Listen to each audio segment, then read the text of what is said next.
All right, everyone. Hope everyone is doing well. Just want to make sure my audio is working.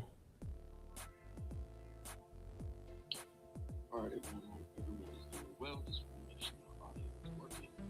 All right, audio is working. All right, welcome everyone. This is in the news. A lot is going on, so let's go ahead and get the promo started.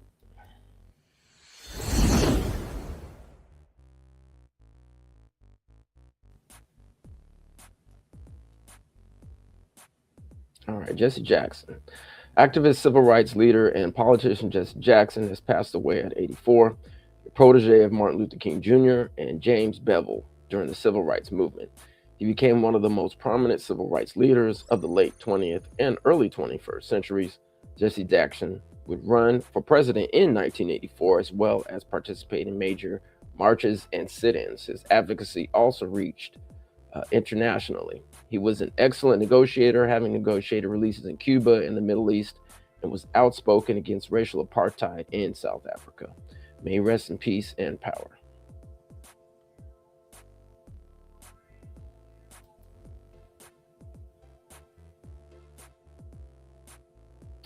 President Donald Trump celebrated Black History Month with a White House event where he honored civil rights icon Jesse Jackson and basked in praise from Black supporters 2 weeks after a video posted on the social media depicting former President Barack Obama and his wife Michelle as apes.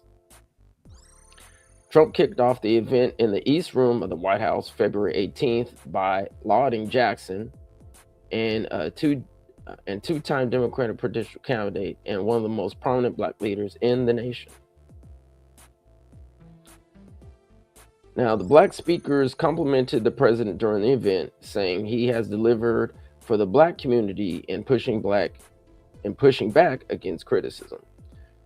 Early in his second term, Trump ordered federal agencies to eliminate diversity, equity, and inclusion programs and has sought to reshape how history is presented. Complaining in a social media post that the Smithsonian Institution Museum complex in the Capitol is too focused on, quote, how bad slavery was, end quote. On February 16th, a federal judge strongly rebuked the Trump administration and ordered the reinstatement of slavery exhibits at the president's house site in Philadelphia. The Trump administration is appealing the ruling. I believe we have a video clip here. Let's roll it. Today, two different messages coming out of the White House. On the one side, President Trump is touting all he says he's done for Black Americans, claiming he's made cities safer by deploying the National Guard and increased employment. But on the other side, his administration was rebuked by a judge for removing a slavery exhibit outside a Philadelphia presidential museum, which is now being restored. And earlier this month, a video was posted on his Truth Social with a racist depiction of the country's first Black president. And now polls show the president's approval rating among Black voters has dropped dramatically, with only 15% giving him high marks. I want to bring in Cornell Belcher, a Democratic strategist and pollster, and an MS Now political analyst of high esteem. Good to see you, Cornell. So how do you explain this disconnect between the president's claim that he's done so much for Black Americans and the polls that show that's not necessarily how people see it?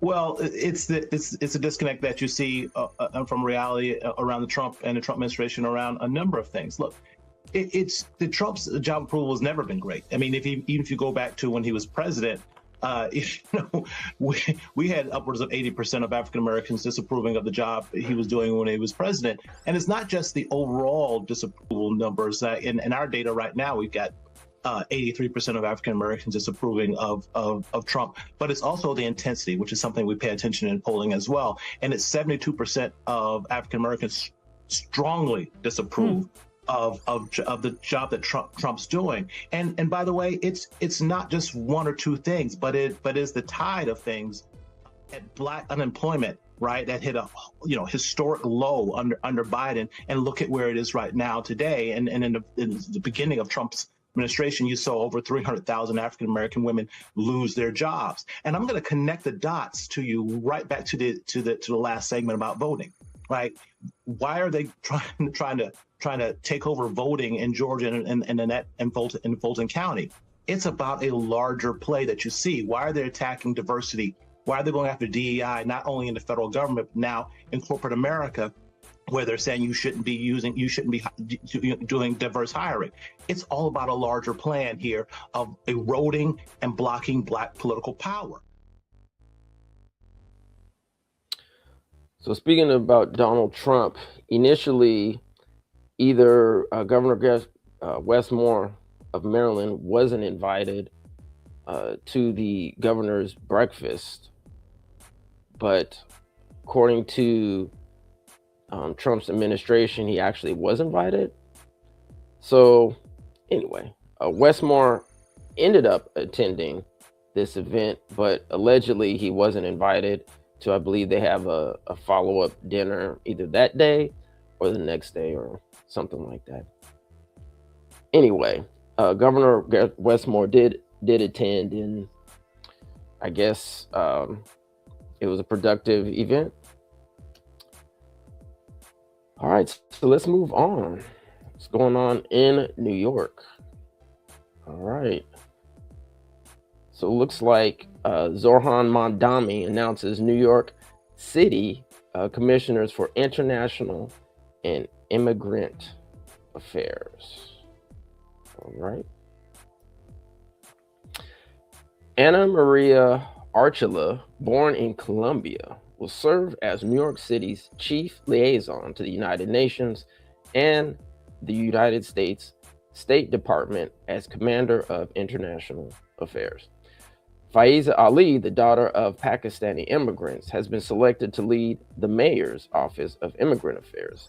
Mamdamni said, quote, "We will defend our neighbors, we will expand access to services, and we will ensure that New York City remains a place where immigrants are not merely welcomed in words, but protected in policy, supported in practice, and able to live and work with the dignity they deserve," the mayor added.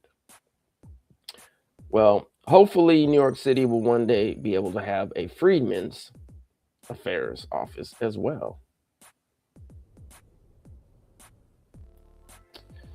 All right, so speaking of Mamdamni, it looks like he wants to propose a 9.5% property tax.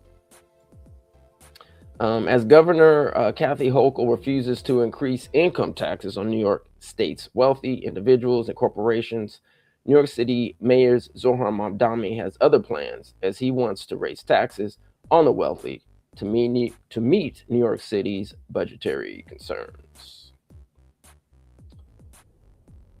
All right, let's see. I think we have a video for that one as well. Let's roll it. What we put forward was what we characterized as actions of last resort.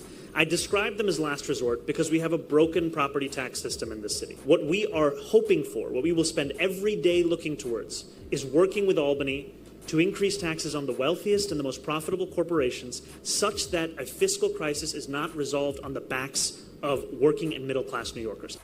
The Democrat power struggle spilling out into the public eye today as socialist New York City Mayor Zohran Mamdamni renews his call to tax the rich, a plan that New York Governor Kathy Hochul flatly rejects.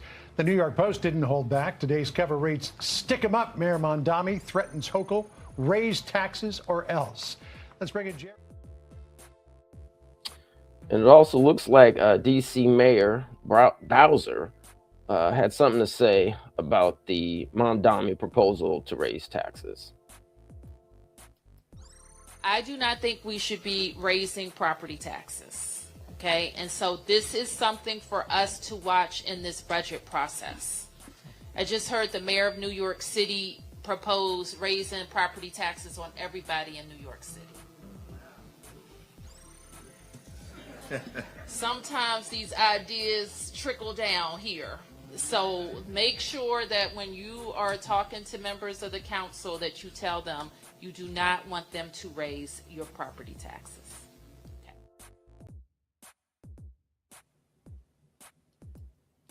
Well, there you go. All right, so it looks like, speaking of taxes being raised, looks like Burney Sanders pushes the California wealth tax. I guess he says enough is enough.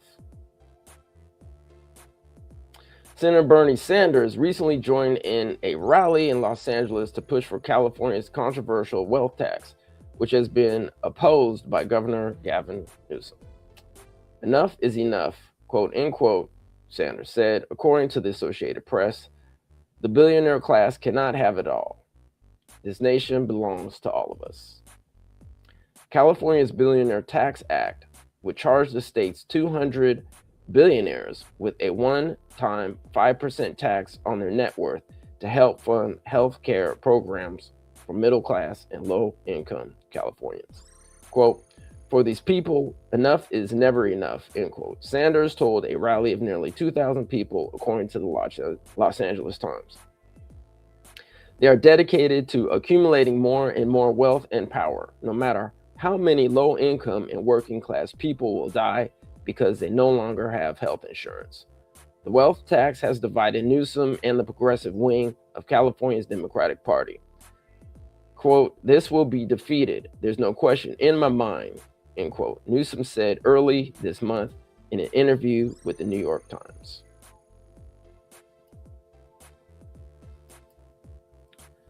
All right, so we have another unfortunate, fraudulent story. All right, so it looks like there was $233 million of Affordable Care Act enrollment fraud.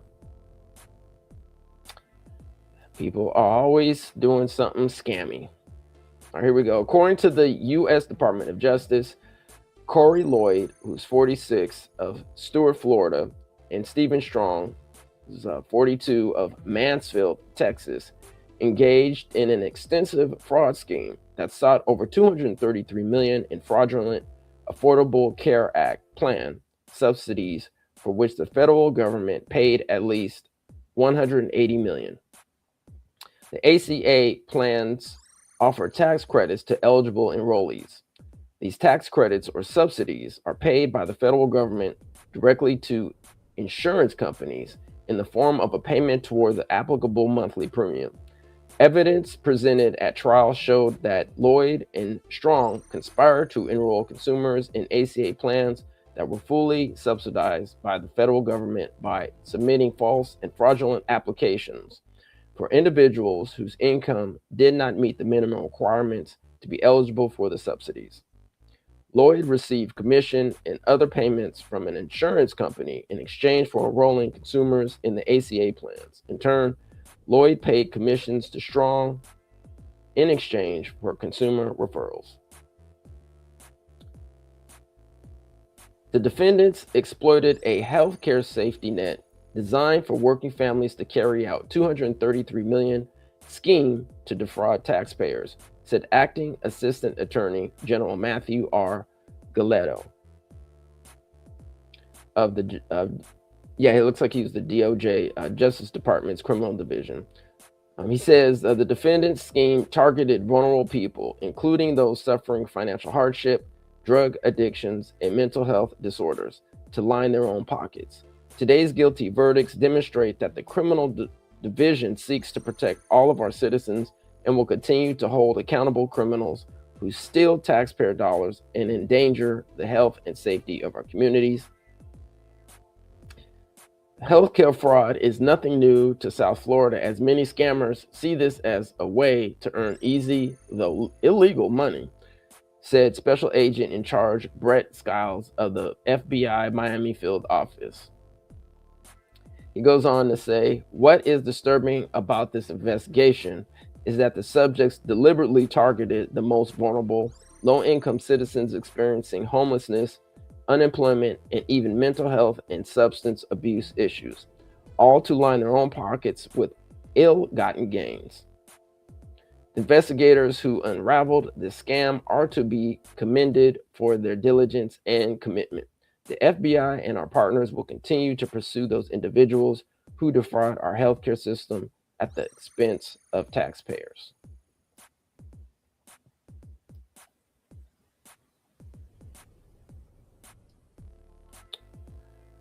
All right, so we have this story here. Yeah, this is, our educational system, man, is a trip. I mean, us as parents, man, we got to really be on it. Anyway, here's a story titled Baltimore High School Under Fire After Senior Student with, get this, 0.13. Okay, that's 0.13 GPA, ranks near the top of the class and gets sent back to the 9th grade. I'm going to repeat this. Baltimore High School under fire after senior student with a 0.13, not a 1.3, a 0.13 GPA, ranks near the top of the class and gets sent back to the 9th grade. A 17-year-old student at Augusta Fells Savage Institute passed only 3 classes in 4 years, earning 2.5 credits, yet was ranked 62 out of 120 and promoted to senior year, exposing systemic issues in grade advancement. The student's mother, Tiffany France, discovered late that her son lacked graduation credits, highlighting chronic absences and minimal school intervention over multiple years. A city schools administrator admitted the school failed to implement protocols and interventions, showing a broader pattern of students being promoted despite academic struggles. What's shocking is that what this could mean is that nearly half of the students' classmates, which is be about 58 students, had a GPA. Man, I'm just so embarrassed to even say this. Had a GPA of 0.13 or lower. At the end of the day, we got to figure out who is to blame, right? Is it the student? Is it the school? Is it the parent? Or is it everyone? Especially in this particular case, I don't know. I mean, I know when I was a student, I wanted to actually try to do the best that I can. And to be honest with you, I don't know if growing up in this system how other people felt, but I mean, there were honestly very few teachers who actually really did care about each student individually. But there are some good teachers out there, so shout out to the good teachers out there. But yeah, this story was crazy, man. Take care of your kids, take care of your kids and your loved ones. Got to be always on top of it, right? So speaking about education, it looks like Cam Newton is going to be launching his own HBCU, historically black college, university tailgate takeover that he used from experience with BET. After BET Plus decided not to continue 106 in sports, Cam Newton, the former NFL MVP, says he is putting his earnings back into the community that inspired the show in the first place. In a statement posted to LinkedIn, Newton revealed he is personally funding a 6-city college football tailgate tour set for this fall, with most stops planned at historically black colleges and universities. He said, "I took on the BET project for one reason, to give back and shine a light on the excellence of our HBCUs, their student athletes, their academic programs, their alumni, and the one-of-a-kind game day experience." The BET Plus series 106 in Sports was filmed in Atlanta and co-hosted by Ashley Nicole Moss. Across 8 episodes, the show highlighted HBCU athletics and campus traditions. While its run was brief, Newton said he was proud of what the team created and believes an independent approach will allow him to expand the vision. The upcoming tour will also feature on-site production for his 4th and 1 podcast, giving him space to spotlight school history, alumni voices, and game day energy. 4 of the 6 tour stops will take place at HBCUs, though dates and locations have not been announced.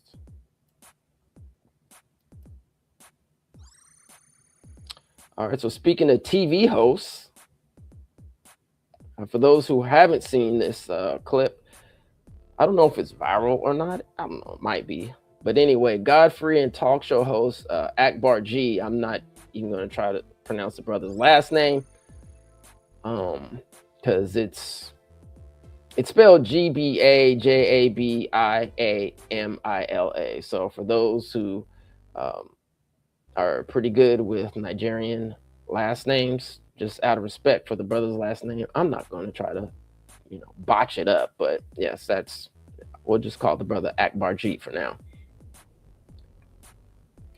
But it looks like there's a viral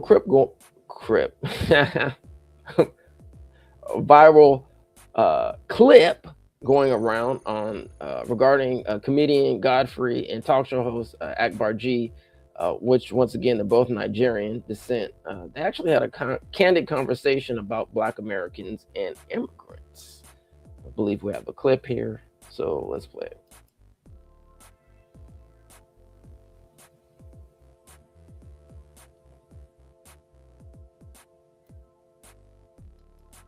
This whole myth of African Americans not seeing opportunity, they did see opportunity, but we appreciate that. We appreciate it, but African Americans have always been hardworking. But no, African Americans have been hardworking, but I don't know. But opportunity. What about the appreciation of the hard work for the immigrants who came to this country and worked hard? But here's the thing is the Civil Rights Bill is the reason why our parents got to come over here.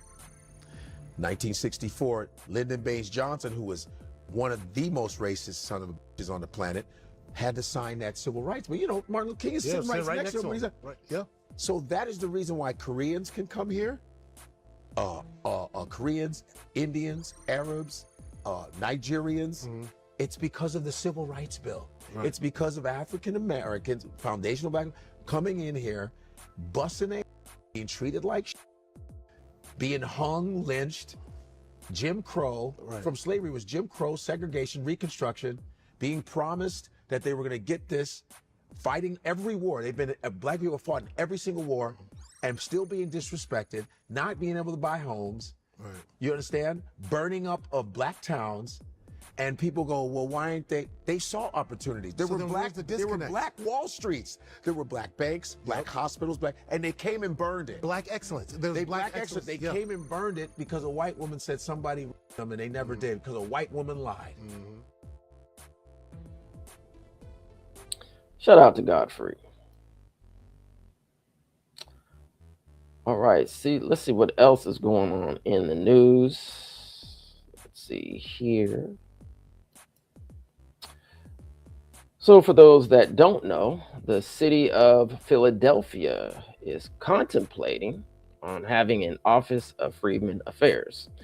On Wednesday, February 18th, Philadelphia's City Council's Public Safety Committee spent more than 3 hours taking testimony on a proposal to create an Office of Freedmen Affairs. The new municipal office, supporters say, would identify descendants of enslaved people and help steer remedies such as scholarships, tax relief, and other targeted programs. Backers framed the idea as a practical, status-based way to address inequities rooted in slavery, while city officials addressed it still strictly exploratory with no dedicated funding. The hearing landed in the middle of Black History Month as Philadelphia weighs how to confront its past and current policy. Those who testified pushed for a lineage-based approach to reparations rather than broad, race-only criteria. Quote, "We're the only ethnic group in this country as a class of people that have laws written against us since slavery ended," end quote. It's one of the witness testimonies from Robert E. Williams. Councilmember Jones wrapped up the hearing by saying committee members would share the testimony with the committee of the whole and weigh next steps. It looks like this upcoming spring. The committee of the whole, which includes all council members and reviews major legislation, would be the next stop if lawmakers decide to move from study to a formal bill. All right, let's roll a little clip here from the hearing. 88, somewhere like that. He died at 90 years old. And I knew my grandfather as a sad man, a sad, broken man. And all he would do was smoke his pipe and sit still and just stare at us and stare out the window. This man was broken because they broke him down south. After he finally got his family out from down south up north, they beat him. And he had multiple injuries and he suffered from pain all his life. But he got his family out. This is why I'm here today. My siblings are here today. This plantation here is where my great-great-grandfather, and this right here, if you have some more documents, I'm sorry, I tried to get time to print it, but I didn't realize I ran out of time. But this plantation is where it's still here. It still looks really good, doesn't it? Next generation. And for us here today to even have a question as to whether or not we should create or recreate an establishment that was sent here to protect and ensure our liberties doesn't really make any sense. It should be a no-brainer. But my personal comments are, thank you, Brother Hagans. Thank you for your persistence, your patience with us. Thank you for moving the needle forward. What we intend to do is take this report, give it to the members of the committee as a whole so that we can introduce legislation to create the Freedmen's Bureau. Do you have any? Is that it? This concludes the Committee on Public Safety, and thank you all for your patience and your participation. Thank you. All right, so we have some Olympic news. Layla Edwards makes historic gold and fuels inspiration. The USA women's hockey team stuns Canada with a 2-1 victory in overtime to win the gold medal, while Layla Edwards becomes the first Black woman to play for Team USA's Olympic hockey team. Her family's presence in Milan was made possible with over $61,000 in community donations, including a major gift from NFL stars Travis and Jason Kelce. Edwards' success is being hailed as a breakthrough moment for diversity in hockey and a beacon for young athletes. So shout out to the USA women's hockey team. All right, so speaking of shouting out, it is the 50th anniversary, family, of go-go music. The 50th anniversary of go-go music was held in Washington, D.C., and was celebrated with a special event at the historic Lincoln Theater, honoring the genre's legacy and its impact on the city's culture. The event featured performances by legendary artists and was co-hosted by DC natives and comedians Joe Claire and J. Cole. The theme for the 2026 Go-Go Awards was returning to our roots and embracing the diaspora, highlighting the genre's deep connection to hip-hop and its enduring influence on DC's musical landscape. The Go-Go Museum and Cafe, co-founded by Ronald Moulton, organized the event, emphasizing the importance of preserving go-go's legacy while passing it on to future generations. So family, let's not forget that the one who started it all was Black American Charles Lewis Brown, known as the godfather of go-go. All right. So yes, it is the 50th anniversary of go-go music. And it is the 100th anniversary of Black History Month. So if you haven't been following our channel, please like, share, and subscribe. Here we are posting every day on this channel Black History information. So definitely check that out. And that is a wrap for today. And it is in the news. As always, please take care of yourself, you and your family. And we will see you next time right here on the Men of Mass Media Group. And we'll see you next time. All right, everybody, we are out. Peace and reparations. That's in the news.